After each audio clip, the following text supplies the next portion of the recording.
En aquest vídeo, des d'Esquerra País Valencià, volem explicar la situació injusta que patim els valencians que anomenem espoli fiscal. En primer lloc, abans de parlar de dades exactes, voldríem parar-nos en remarcar que aquesta situació no és nova. Des de fa 300 anys, després de la batalla del Mas i de la nova planta, els valencians van perdre la nostra hisenda pròpia i els impostos es recapten des de Madrid. En un altre moment del temps, la dictadura del general Franco, els valencians, que eren el principal eix dinamitzador de l'economia de l'Estat, van patir el model centralista espanyol. Per exemple, l'AP7, l'autovia del Mediterrani, es va haver de construir per pressions del Fons Monetari Internacional i del Banc Mundial, perquè la idea del règim era de fer un sistema de comunicacions on tot passara per Madrid. Una altra qüestió és que el Pla Sud, és a dir, el pla per a desviar el llit del Túria, es va haver de pagar amb una sobrecàrrega impositiva per als valencians. Amb el canvi de règim de la dictadura a la monarquia va arribar la LOFCA, la Llei Orgànica de Finançament de les Comunitats Autònomes. A través d'aquesta llei es va establir l'actual sistema de solidaritat que ens espolia els valencians. Què entenem per espoliació fiscal? Per a nosaltres, l'espoliació fiscal té dos components. En primer lloc, la balança fiscal. Una balança fiscal és la diferència entre els impostos que un territori recapta i genera menys les inversions que l'estat central realitza en aquest territori. Per exemple, carreteres o serveis públics. Si en aquest territori es produeixen més inversions que impostos es recapten, hi ha superàvit fiscal. Si pel contrari es recapten més impostos que l'import de les inversions que es reben, hi ha dèficit fiscal. La segona part és el diferencial del PIB per càpita. El PIB, el Producte Interior Brut, és tota la producció d'un territori al llarg d'un any.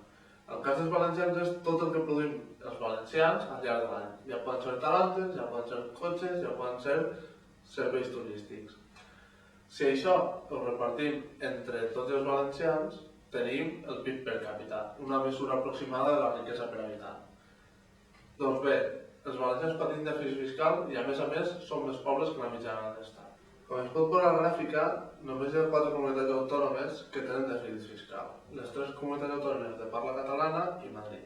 Al País Valencià el dèficit fiscal és de 5.600 milions d'euros, un 6,3% del PIB. A Alemanya, un país federal, el dèficit fiscal màxim per mes és del 4%, perquè a partir d'ahir es considera que és massa gravós per a la comunitat, per a la regió que el pateix. Com podem veure, Madrid pareix un gran donant a la solidaritat de l'Estat, però la xifra de Madrid té trampa, que és que no li han descomptat el que s'anomena efecte zero. Per exemple, el Banc de Santander, Telefònica i altres empreses d'àmbit estatal generen ingressos arreu de l'Estat, però a l'hora de pagar impostos es paguen a Madrid. I en la balança fiscal compta com si aquests impostos es paguen entre els madrilenys. Hi ha estudis que han descomptat l'efecte zero i Madrid es quedaria més o menys equilibrat. Com hem vist en la gràfica anterior, les dades són de 2005, que són les últimes dades que el govern ha facilitat respecte a les balances fiscals. Com que no tenim dades oficials, hem estimat el dèficit fiscal per a l'any 2009. L'hem estimat considerant que el dèficit fiscal en relació al PIB no ha canviat, un 6,3%, ja que el sistema de finançament no havia canviat fins a l'any 2010. Segons aquestes estimacions, el dèficit fiscal per a l'any 2009 al País Valencià seria de 6.422 milions d'euros. Això és una quantitat de diners molt gran perquè no ens imaginem què podria ser. Una manera d'imaginar-nos és que cada any, cada ciutadà que viu al País Valencià paga en concepte de dèficit fiscal 1.280 euros. És a dir, el que podria ser el sou d'un mes. O més gràfic, cada dia, és com si cada dia cada persona posara 3,5 euros en una vidriola i al cap de l'any aquestes vidrioles es carregaren en l'AVE i l'enviaren a Madrid. Al cas dels valencians passem del 8è lloc en recursos per càpita al 13è, només per damunt de les Illes Balears i Madrid. Un altre dels trucs és que això són en diners pressupostaris. Com veiem a la gràfica, tots els anys del que es pressuposta al que realment es gasta al País Valencià la quantitat gastada és menor. En Madrid passa al contrari. Molts anys el que es pressuposta per a Madrid després de gastar més, la qual cosa incrementa el trepitjoc de les balances fiscals. Per una altra banda, amb el diferencial del PIB per càpita, com tenim així a la gràfica, veiem que els valencians no som el Levante feliç ni lliguen gossos amb llonganisses. Com veiem, la mitjana estatal està en uns 22.800 euros per habitant a l'estat espanyol i al País Valencià tenim 20.259 euros per valencià. És a dir, som més pobres que la mitjana. Estem a un nivell que es podria comparar amb Astúries o Galícia o Melilla. I no només estem per baix en el PIB per càpita, en la riquesa per habitant, sinó en un índex més complet, com és l'índex de desenvolupament humà que fa la ONU, que també té en compte els paràmetres de sanitat i educació, el País Valencià també està per darrere de la mitjana. Aquesta situació d'espoliació continuada en el temps ha fet que la mitjana de PIB per càpita a nivell estatal i la del País Valencià s'hagin anat allunyant any rere any. I sobretot a partir de l'any 2003, que casualment és quan entrava en el camps. D'acord amb aquestes xifres que hem donat, el País Valencià hauria de rebre a l'any la quantitat de 13.000 milions d'euros en concepte de solidaritat, és a dir, per igualar-nos a la mitjana de PIB per càpita de l'estat espanyol i els 6.400 milions d'euros que, encara que són més pobres que la mitjana, a més paguem. I en total de 9.600 milions d'euros. Per fer una comparació, aquests 9.000 milions d'euros suposarien més del que la Generalitat Valenciana té pressupostat en l'any 2011, que són 7.000 milions d'euros. Aquesta espoliació té greus conseqüències per a l'economia valenciana. Podem disposar de més recursos per a millorar la situació dels nostres ciutadans, que és al final el que importa.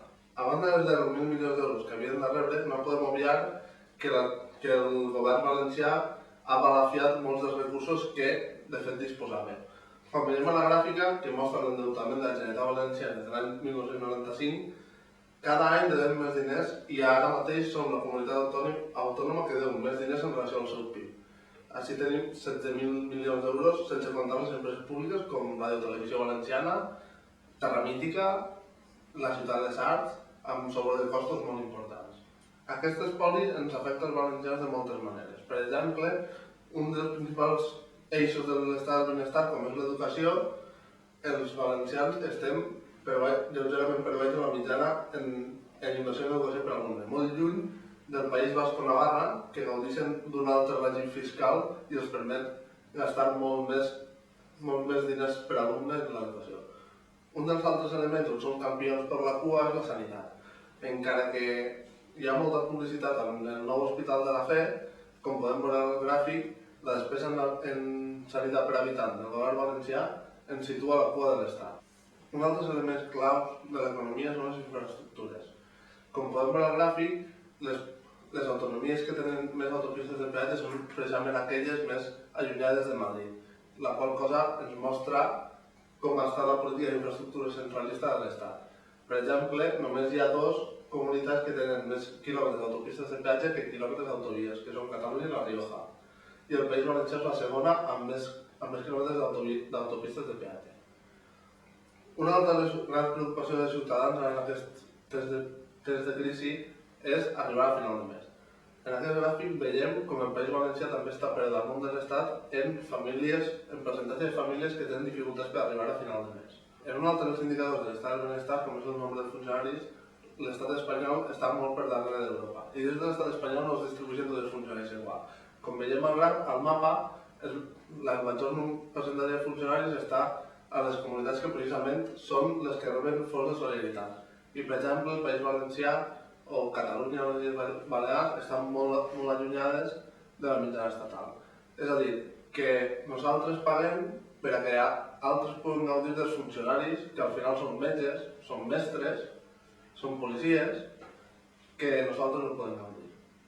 El govern valencià sempre està en una actitud victimista de que Madrid no ens vol, Zapatero ens vol mal als valencians i que no ens dona recursos necessaris. Però no és absurd demanar que és nostre. Si els impostos, en compte de pagar-los a l'Agència Tributària de Madrid, es poden pagar a l'Agència Tributària Valenciana, no haurien d'anar a demanar res.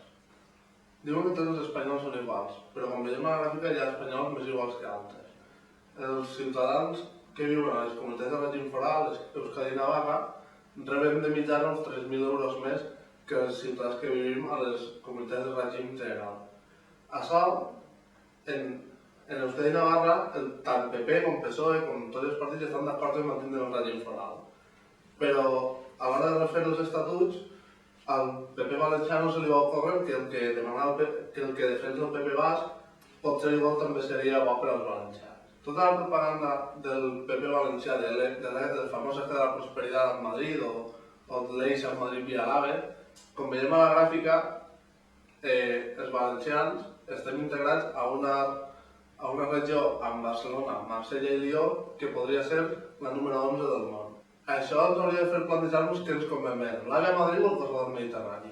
El corredor mediterrani, malgrat les promeses de PP i PSOE, està en fase d'estudi, mentre que s'està licitant ja per a la construcció d'una travessia central dels Pirineus, és a dir, un eix Algeciras, Madrid, Saragossa, França.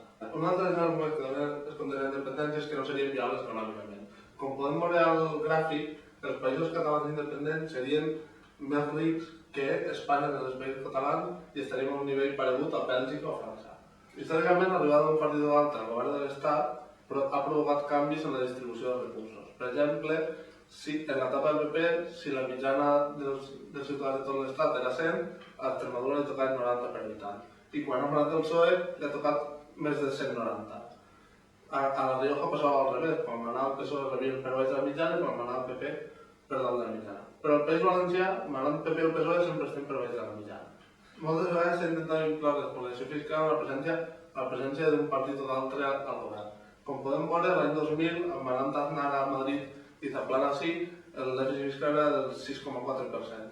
I l'any 2005, manant Zapatero a Madrid i Camps sí, el dèficit fiscal era del 6,3%. Per tant, tanto monta tanto PP i PSOE. Per acabar, hem de dir que el dèficit fiscal valencià és això, valencià.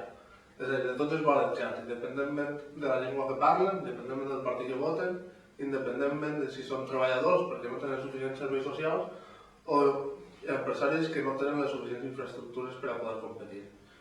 I a partir d'aquesta reflexió ens hauríem de replantejar si aquesta relació fiscal amb l'Estat és justa o no i què hem de fer per a canviar-ho.